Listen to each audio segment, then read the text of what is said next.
ज्योतिष सीखे की क्लास में आज हम पुनः उपस्थित तो हैं। आपने अभी तक के जितने भी वीडियो देखे हैं उनके सुझाव अवश्य भेजें। साथ ही अभी तक आपने सब्सक्राइब नहीं किया है तो सब्सक्राइब भी करिए, जिससे आपको सही समय पर सूचनाएं मिलती रहें। अब आइए, आज की कक्षा में हम भद्रा के बारे में जानना चाह रहे हैं।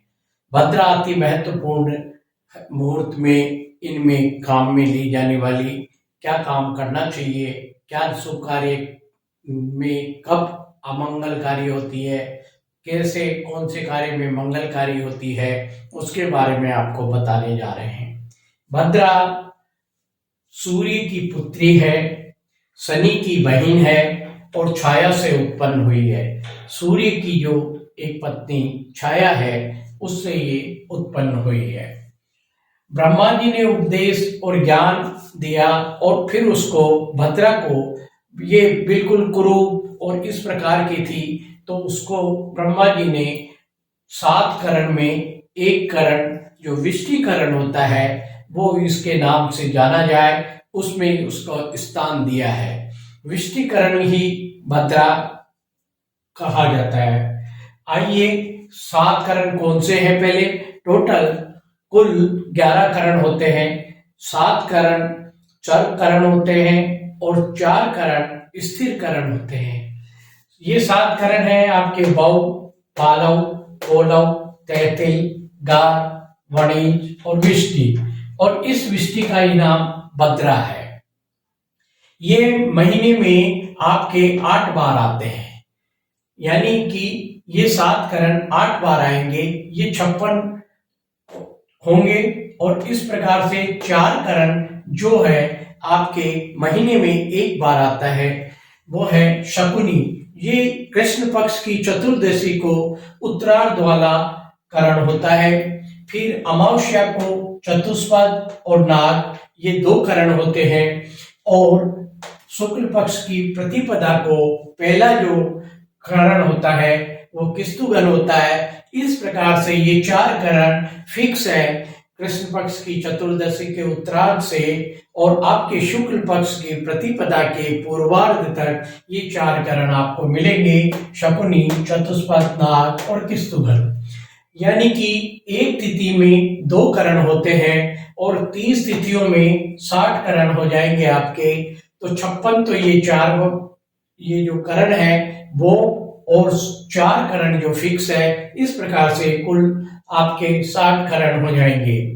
यानी कि 8 बार ये करण आपके एक महीने में रिपीट होते हैं। तो इसका मतलब है आपकी भद्रा महीने में 8 बार आएगी। 8 बार आएगी तो वो कब कब आएगी, वो उसके बारे में आपको बताते हैं।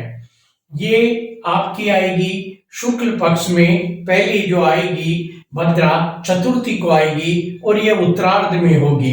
उत्तरार्ध का मतलब जैसे ही तिथि प्रारंभ होगी तो, और वो जो तिथि का अंत होगा उसमें 2 करण होंगे। यानी कि पहला करण पूर्वार्ध, पूर्वार्ध का मतलब जहां तिथि का प्रारंभ है, उत्तरार्ध का मतलब जहां तिथि का अंत है। तो यानी कि तिथि के अंत तक ये आपकी भद्रा रहेगी। कब? चतुर्थी को।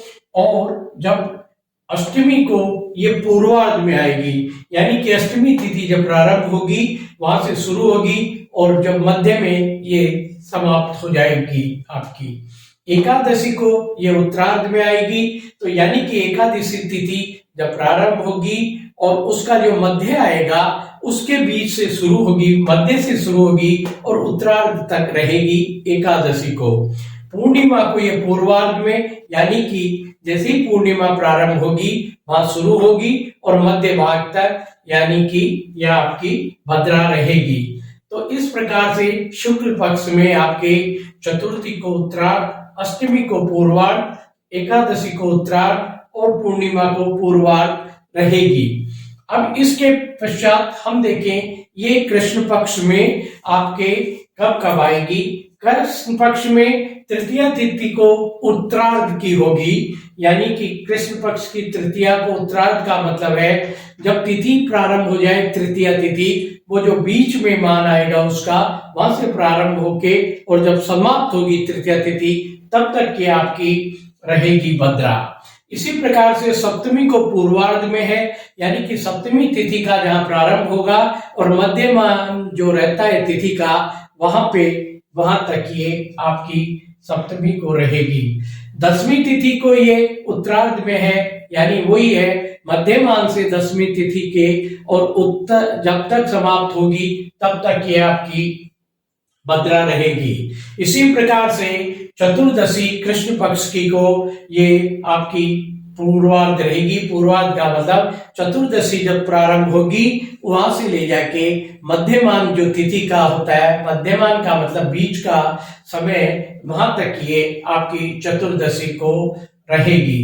इस प्रकार से 4 बार शुक्ल पक्ष में आएगी और 4 बार में ये आपके कृष्ण पक्ष में आएगी।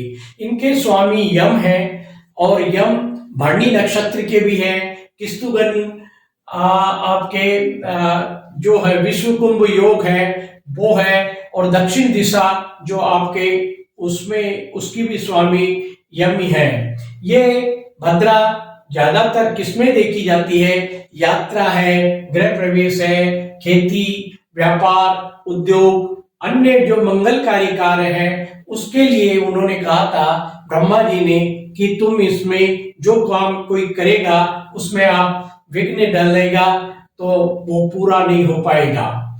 इस प्रकार से इसके लिए अब ये भद्रा का वास 3 जगह होता है। एक होता है स्वर्ग लोक का, एक होता है पृथ्वी लोक का जिसे मृत्यु लोक भी कहते हैं, और एक है पाताल लोक का।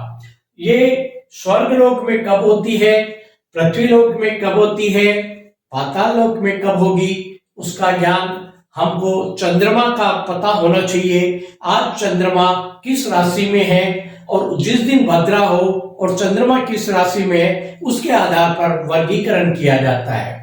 जैसे चंद्रमा मेष राशि में हो और भद्रा हो तो यानी कि वो आपकी भद्रा स्वर्ग लोक की होगी। इसी प्रकार से वृष राशि में, मिथुन राशि में और वृश्चिक राशि में जब होंगी तो ये स्वर्ग लोक की होगी।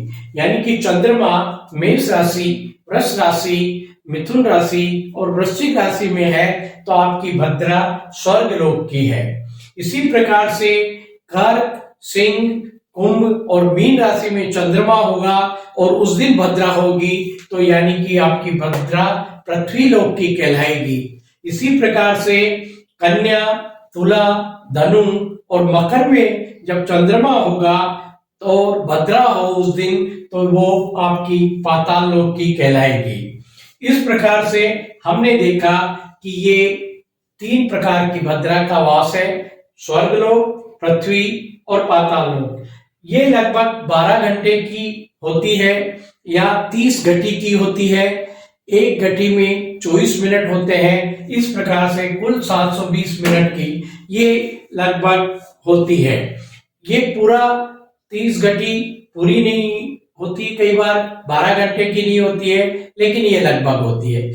तिथि का मान जितना होगा उसके आधे भाग की वो भद्रा होगी आपकी।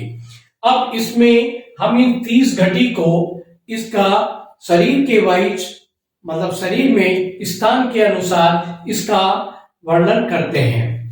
पहले 5 घटी ये मुख में होती है, फिर आपके 2 घटी आपके कंठ में होगी, फिर आपकी 11 घटी हृदय में होगी, और फिर 4 घटी आपकी नाभि में होगी, और 5 घटी आपके कमर की होगी, और 3 घटी पूंछ की होगी। ये मुख वाली घटी ज्यादा अशुभ मानी गई है और पूंछ वाली घटी शुभ होती है। उसमें हम काम कर सकते हैं आवश्यकता पड़ने पर। वैसे भद्रा में शुभ कार्य को वर्जित बताया है और हमें करना भी नहीं चाहिए। जो भद्रा दिन में प्रारंभ हो और रात्रि में भी रहे तो वो शुभ मानी गई है। इसी प्रकार जो रात्रि में प्रारंभ हो और दिन में भी हो वो शुभ मानी गई है। लेकिन जो भद्रा आपकी सुबह प्रारंभ हो और शाम तक खत्म हो जाए वो अच्छी नहीं है। इसी प्रकार सूर्यास्त के समय से शुरू हो और सूर्योदय तक रहे तो वो भी अच्छी नहीं बताई गई है। शुक्ल इस भद्रा को दो नाम और दिए हुए हैं। जो शुक्ल पक्ष की होती है उसको वृश्चिकी कहते हैं, और जो कृष्ण पक्ष की होती है उसको सर्पणी कहते हैं।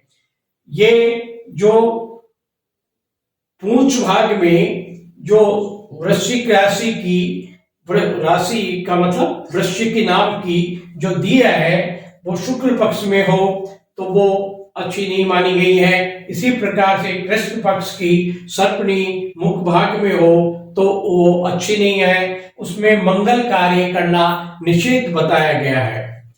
इसी प्रकार से ये जो इसमें काम किए जा सकते हैं, जैसे कोई ऊंट खरीदते हैं, आप कोई उच्चाटन का काम करते हैं, कोई अस्त्र छेदन या अस्त्र प्रहार करते हैं किसी के ऊपर, तो उसमें काम किया जा सकता है। बंधन का काम किसी को किया जाना क्या है तो उसमें भी की प्रयोग में कर सकते हैं। विष प्रयोग इनके लिए बताया गया है, लेकिन इनसे बचना चाहिए, इनसे फिर परिणाम अच्छे नहीं प्राप्त होंगे। अब आइए मंगल कार्य क्या करने के लिए वर्जित बताए गए हैं। यात्रा में यात्रा नहीं करनी चाहिए भद्रा के समय। आपका रक्षाबंधन जब पूर्णिमा को आता है उस दिन भद्रा में रक्षाबंधन नहीं करना चाहिए। यदि वहां रक्षाबंधन किया जाता है तो राजा का नाश होता है, यानी कि आपके जो भी मुख्य परिवार में उनको कष्ट होता है। इसी प्रकार से विवाह संस्कार, इसमें भी ये काम नहीं करना चाहिए। दाह कर्म भी करें उस समय भी इस भद्रा को टालना चाहिए। श्रावणी क्रम जो श्रावण पूर्णिमा को रक्षाबंधन का होता है और उसमें यदि ये भद्रा में जो काम किया जाए, रक्षाबंधन का काम किया जाए या रक्षाबंधन बांधा जाए तो वो आपके लिए सही नहीं होगा। उसमें राजा का नाश होगा और यानी आपके मुखिया का किसी भी प्रकार को कष्ट हो सकता है। फाल्गुनी जिसमें होलिका दहन का बताया गया है उसमें भी भद्रा में नहीं करना चाहिए। यदि आप करते हैं तो यानी अग्नि भय रहता है। उस आसपास क्षेत्र में जहां भी वो जो होलिका दहन किया जाता है अग्निकांड दुर्घटना होना संभावित है। सोमवार और शुक्रवार की भद्रा का नाम कल्याणकारी दिया हुआ है। और इसी प्रकार से गुरुवार के भद्रा को पुण्यवती, यानी कि या आपकी भद्रा गुरुवार को पड़ती है तो वो पुण्यवती कहलाएगी। सोमवार शुक्रवार को कल्याणकारी कहलाएगी। ये शुभ मानी गई है, इसमें कर सकते हैं आवश्यकता पड़ने पर, वैसे इसको अवॉइड करना चाहिए। शनिवार को वृश्चिकी कहलाएगी जो अच्छी नहीं है। मंगल, रवि और चंद्र को भद्रिका कहलाएगी, वो भी अच्छा नहीं माना गया है। इस प्रकार से हमने ये देखा कि ये कब क्या शुभ फल देगी क्या नहीं देगी। अब कुछ क्या है कि मुख और पूंछ की, मुख वाली अशुभ मानी गई है, पूंछ वाली शुभ मानी गई है। अब मुख में भी यदि ये 4 प्रहर दिन में होते हैं और 4 प्रहर रात्रि में होते हैं, जैसे 5वें प्रहर में मुख की पड़े और चतुर्थी तिथि को, तो वो आपके लिए ज्यादा अशुभ होगी। लेकिन ये आपके 8वें प्रहर में पड़े चतुर्थी को तो आपके लिए पूंछ वाली शुभ होगी।